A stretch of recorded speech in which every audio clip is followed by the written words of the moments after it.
Danmark har vi et problem med madspild. I Danmark smides der rester ud for 16 milliarder om året, og madspild koster den danske stat. Disse tal er uacceptable om samarbejde med Grøn Skole, og i samarbejde med Grøn Skole har vi lavet en undersøgelse på vores gymnasier om millioners madspild. Vi har undersøgt, om der er en forskel på, om man bor i et land eller i byen, og om der er en sammenhæng mellem madspild og bopæl. Vi har lavet en statistisk undersøgelse ud fra vores spørgeskemaer med hypotesen om, at folk i byen og på landet smider lige meget mad ud. Tabellen ses tallene fra spørgeskemaet, hvor 168 svarede på deres vaner om madspild og deres bopæl.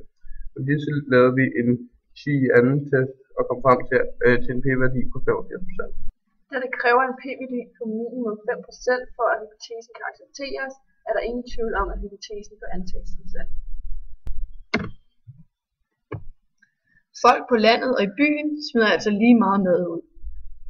Validiteten af vores analyse er ikke så voldsom, da der for det første kan være forskel på, hvordan folk definerer byzone og landzone, og for det andet er det begrænsede antal af svar med til at sænke repræsentativiteten. Folk på landet og i byen smider altså lige meget mad ud.